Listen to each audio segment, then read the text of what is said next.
Have a seat? No, that's all right. Oh, yeah, I got that. Yeah, have a seat. Sit right here. Sit right there. All right. Well, tell me about your, let me move this out of your way. Tell me about the Royal Air Force. You were a cabin boy? I was a cabin boy on a ship, okay? And I didn't know it was full of gasoline, the gasoline ship. I didn't know it was. I didn't know anything about the ship. I didn't even know the ship I was on, to tell you the truth. You know, but I got on a ship, and we were in a convoy, and I didn't see no subs and none of that stuff, you know, I didn't see none of that. So, because it was around 43 when I went. 43, yeah. Oh, wow. So anyhow, you know, I'm on this, you know, this boat, and then we dock at Southampton, and I said, gee, I think this must be England, you know. I saw the sign, it says Old English, this is like American, you know. So anyhow, I got off the ship, but somehow or other I got off, because I had to stay with the ship until they went back. So I didn't want to go back. So I just, no, you know, I just went ahead and I got off the ship somehow. So I got off.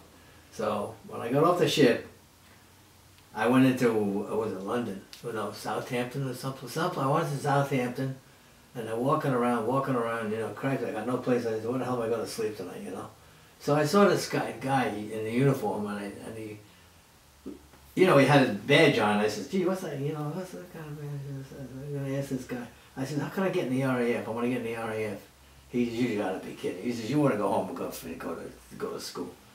I said, what are you talking about? I said, I want to go to the RAF, you know. So he says, okay. He says, I'm going to send you someplace, and then from there you got to go. So I went. They had no recruiting office, you know. It was just strictly, I saw this guy, and he says, look, he says, there's going to be a lorry coming by, and which was a truck. You coming by, and he says, get on that truck, and they'll take you someplace.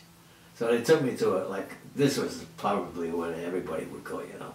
So anyhow, I said, she says, what do you want to do? I said, well, I want to be with the RAF, you know. I said, I know how to fly a plane, because at that time, I was born in New York. I wasn't too far from the New York World's Fair, at the 39 World's Fair. And I used to go an awful lot. I used to walk over which was over the, going from, I was this way, I had to go this way, and this was LaGuardia Field. And that's what they're training, back and forth. There was different planes every day, you know. So I used to hang around with the guys down at the field, and then once in a while, some guy came around and he says, you want to learn how to fly one of these things? I said, Jesus, I would like to, you know, wasn't know about steering or something like that, I don't know. But I got in it, you know, and I started learning how to fly. So I said, my God, I said, maybe I could be a pilot or something. I told the guy in the RAF, he says, well, he says, you got to go through training and all that sort of stuff. I said, oh, he said, we'll work it out, you know. So I don't know. So anyhow, the next thing I know is that I'm going to gunnery school. So I said, what about the flying? He says, well, he says, you're going to get a chance to fly, and you're going to prove to us that you can fly. You know. I said, okay. I took off okay. You know, there's another guy in the plane with me.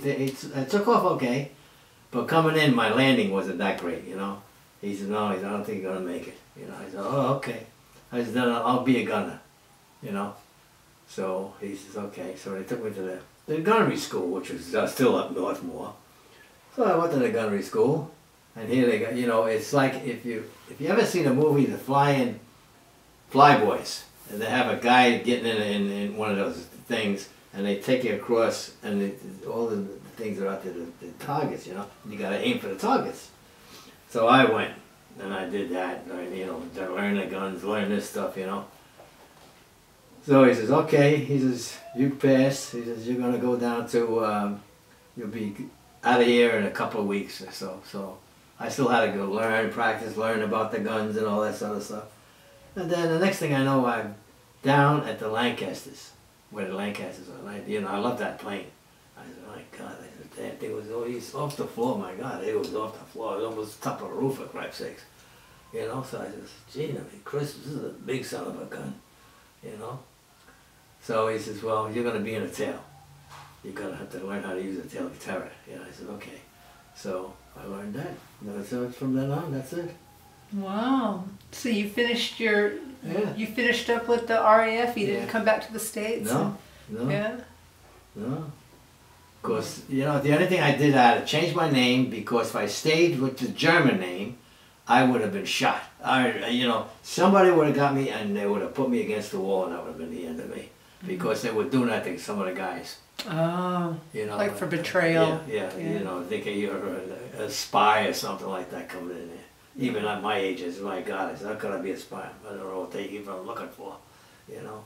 But no, that's what happened. So I went to gunnery school, and I did my thing. Yeah. Wow. How long were you in? I was in for what, 40, well, towards the end of 43, going into 44. So I was 44, 45, and then I stayed 2 more years later, 45, 47, I got out. Was your plane ever, you ever in a plane that was shot down? No, I saw them go down. I saw them, yeah. I would see, you know, once in a while you see a flame or something like that, and then next thing you know, the plane's going down, you know. Because I'm in the back, and you know. I had a pilot, he was only 18 years old. Really? Yeah. Wow. We were like all young kids in the goddamn plane. How many people were in the crew? 7. 7 guys. 7, yeah. All teenagers. Well, no, I don't know about that. Well, but they were in there. If they were in their 20s, they were like, they're 20, 21, 22, something. So they're in the low 20s, you know? Yeah. So, in other words, one was the pilot, the pilot, what do they call him? The sub-pilot, the heck do they call it? Co-pilot? Co-pilot. It was the co-pilot, then it was the bombardier, then it was the radio man, the gunner at top and the gunner on the bottom, and then there was the guy for the navigator. The navigator, yeah. Yeah. You have any memorable fights, aerial fights? Oh yeah, I remember some, you know, the aerial, yeah, coming in. You know, it was testing out the guns and all that sort of stuff. And, you know, you always got to test it when you're up in the air like that. You got to go down because you don't want to hit the other plane. You got to go down. They showed you how to do that and all that stuff, you know. And then, I mean, everything was shown before you really got into the wind. Once you were established, then you knew what to do each time, you know. And I had 30 flights, total 30 flights that I went on, you know. So we went on, and then, especially when you're coming over the channel, when you're going over the English Channel, guy says, lower your guns and just empty the ammo. Get the ammo out of your plane, you know. They didn't want no ammo, I don't know why. But sometimes you had to get the ammo out. So I just let it go, just press the button and let it go, you know. And there was a guy, in fact, the guy stopped at my house, and he says, I want to talk to some little guy. He says, around there. I said, well, I'm the only little guy in the house here. You know, maybe it's me. He says, I said, why? He says, are you in the RAF? I said, yeah. He said, well, I was also in the RAF too. He said, you are? I said, yeah. So we're talking. He said, well, you were the guy that probably hit that, what do you call that there? He goes, I remember you had to put the guns down. And he says, did you ever hit that, what do you call that windmill? The windmills. Oh, the windmills in Holland, yeah. Mm-hmm. Yeah, I blew one right off the side. Holy Christ. What countries did you fly over? Well, mostly France, then into Germany, and Forrest was in Germany. Well, Forrest is all the way down Hitler's house, all the way down near Berchtesgaden, all the way down that far. And then, in fact, I saw something late yesterday too. We were on that one too. I was on that one. Something that we had, dropping when Holland became, you know, neutralized and, you know, taken care of during the war. They had to come, we had to drop them, what do you call the medicals and stuff like that. I remember doing that. The supplies? Yeah, supplies. We flew over that. So that was, always I've stayed up north of the continent. Mm. You know, so, that's good. We never went to, I think, did I ever go to England? Did I go to Africa? I don't know if I ever went over to Africa or not. I forget now, you know. Some of the things I remember, some of them I just don't remember at all. My God. You know, forget about it. You know. Were you awarded any medals? Yeah, I got one. I got, well, one big one, because that particular night, the day before, well, that month, I think, was the month. I forget it was the end of the month or the beginning of the month, I forget. I saw all the planes, you know, the guy says, we're going to line up all these bombers right in a row. He says, what for? He said, because the king is coming. So they had to, you know, salute, we all had to salute the king, you know. I said, oh, okay. He says, you got to stand in front of the plane and so on and so forth. And I says, okay. So he said to me, he says, Charlie, he says, you better prepare yourself. He says, you're going to be seeing the king. I said, yeah, okay, don't worry about it. I'll see him, you know, I'll salute him, don't worry about that, you know. So he says, I don't mean that. He says, something else is coming up. I said, what's that? I said, you mean to tell me about those planes I hit? He said, well, don't worry about it, just so I got the Silver Star. You got the Silver Star, wow. Yeah. Wow. Yeah. Oh, wait, is it so, or the, what do you call it? That's the highest one they got. What are they, the highest? The highest is the... Is it a Distinguished Cross? The Distinguished, no. I don't know. The United States it's called the Medal of Honor.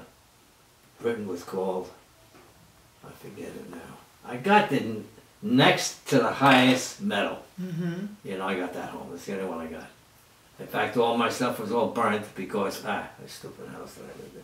My father was a great guy for fixing electrical outlets and stuff like that. Mm-hmm. We had a storm, lightning and stuff like that. Went right straight to the house, right down to the basement, and boom!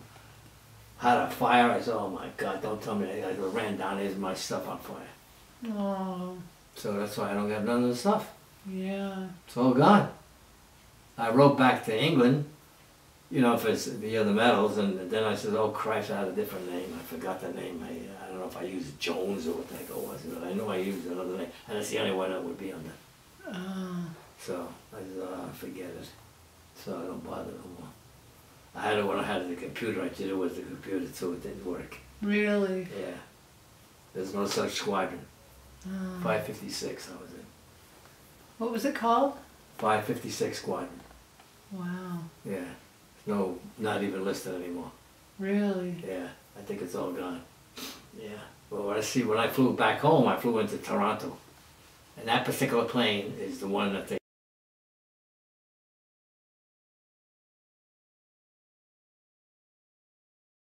Heck no. Are you kidding? So what do you think about President Obama? I don't know too many people that do. We got to watch this Obama coming out this health insurance, whatever it's supposed to be. It's supposed to be for the poor or something, I don't know. Yeah. I don't want to know nothing about it. Did you follow the Benghazi thing with the Ambassador Stevens being murdered? No, I just heard about it. That's In Libya? Yeah. Yeah, it was pretty bad. When, since I wasn't born when World War II was gone, I just have history books. What was it like when you heard the news that Hitler had been captured or had been killed? Well, He killed himself. he killed himself, yeah, him and his girl, him and his wife. Actually, it was Eva Braun. And I heard about it, well, I was someplace on the base anyhow, I know that. And I heard it, you know. I said, oh, brother, good. I said, the war's gonna end now. And that's all I kept thinking about, you know. That was big news, huh? Yeah. Yeah, we had a party in a, what do you call it, a place there. You know, of course, we bombed the house. We bombed his house. Or his area, let's put it that way. Where all Goering and all those guys were living in that area. We bombed it all. And I remember seeing the crater holes, because when I went to Europe, the first place I hit was Berchtesgaden. I went down to Berchtesgaden. And I remember taking the train down. I had to run across, came into Munich, had to run across the tracks to get the other train and go down. It was going to go south more. So, and I said, gee, we're going to go to Berchtesgaden. I got it all home on, you know, the pictures of the house and all. So,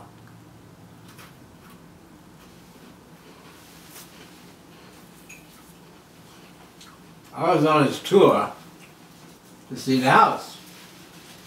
And I says to the guy, no, just leave me alone, I gotta go, my own. He says, okay, you don't want to know what's going on? I said, well, once I'm inside, we'll talk about it, you know. But anyhow, I saw the guys working outside.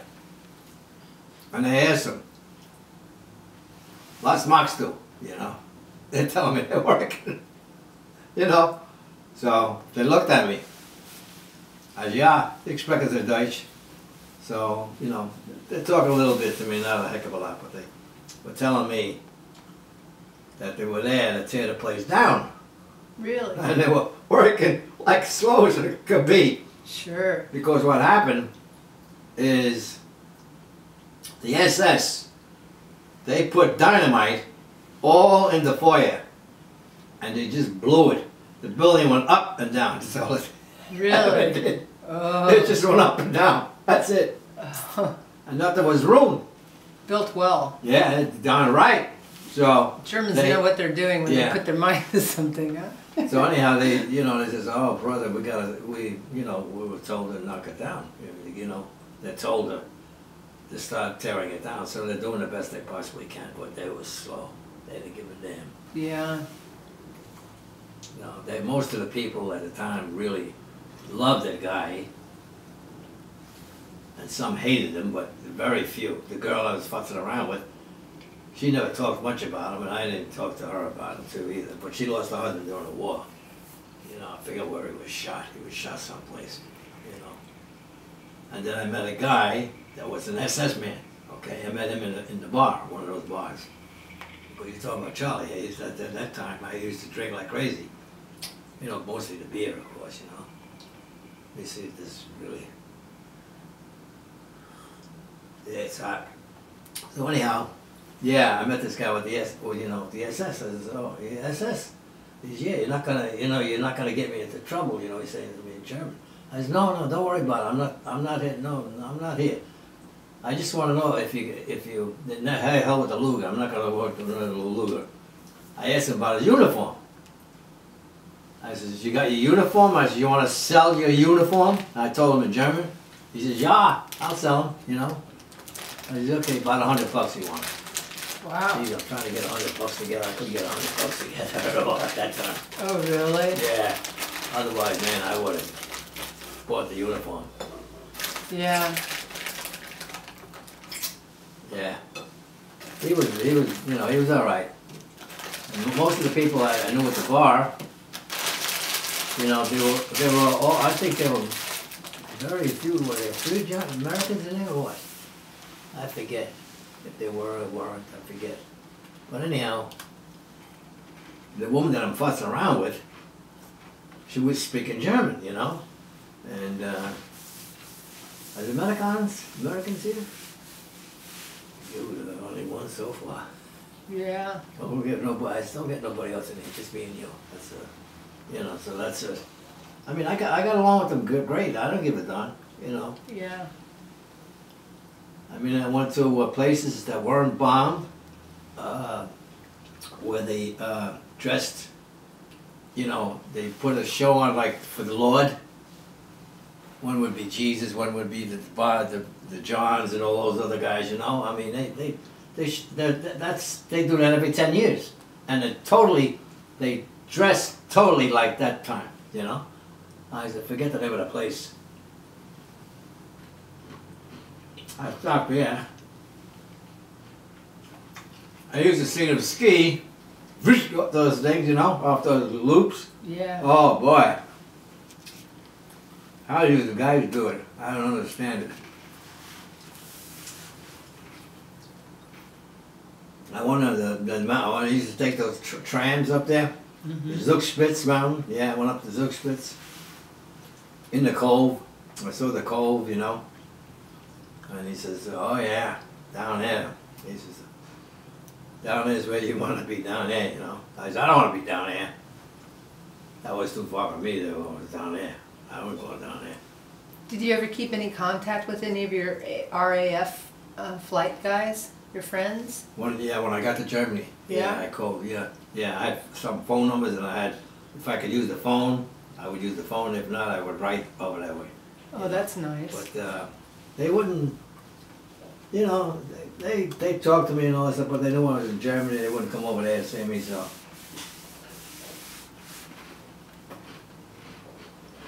I did have a pass for England, but I couldn't get a plane to go wherever. Did you put names on your, did you have nose art on your planes, like names? Yeah. Do you remember the names of any of your ships? No. No. Most of the Americans, they had the girls on there, and Betty Boop or whatever the heck her name was, all that stuff they had there. They had all that. No, all we had was every time you made a flight, you know, you put one of the bombs down, that's all. The English were more conservative, huh? Yeah. More professional? Yeah. And anyhow, they would, you know, if that particular plane went to 50 missions, you did all right. But if you get 30 or 20, whatever the case may be, it's okay. They didn't give it down. They just put the bomb. How many times you went on a bomb run? That's it. Mine was 35 times. I said 35 on that plane. I know. I counted the bombs. It was 35. So that's how many times I must have been on a down range. But every once in a while, they would come over. You know, somebody would, well, during call, or, you know, you go up there to see them, or they would say, I used to forget my name. I forget what was it, Charles Smith. I think it was that one, Smith.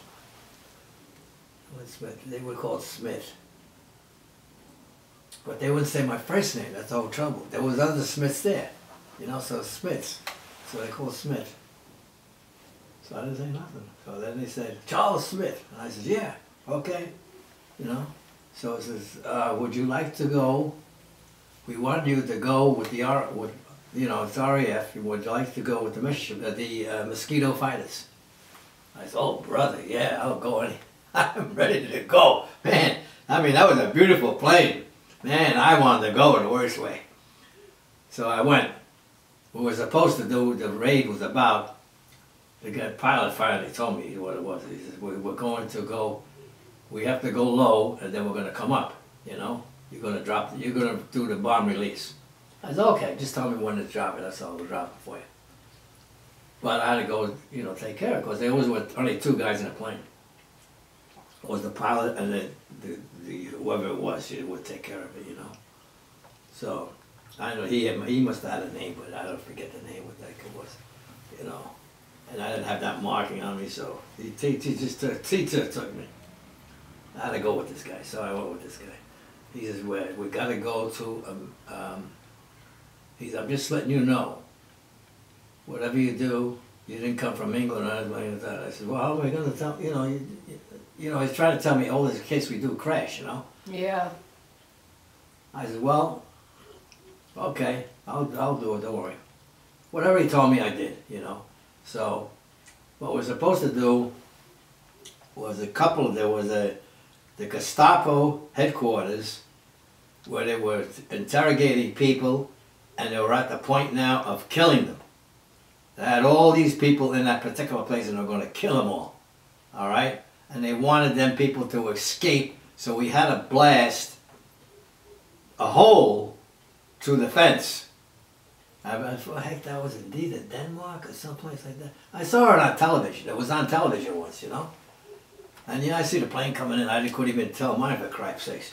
But anyhow, I remember, but it was, we had to blow a hole through that fence. Or if you hit the building, you don't want to hit the building because they're going to kill the guys too, you know. So he says, we just got to blow this hole away, you know. I just let me know when to go drop the bomb. That's all I want to know. So he's let me know. So he's flying, you know. But I mean, this guy is off the ground. Like, Jesus, Christmas. I bet no more than 10 feet. But no, he was about 100 feet off the ground, I bet, you know. But he's up there.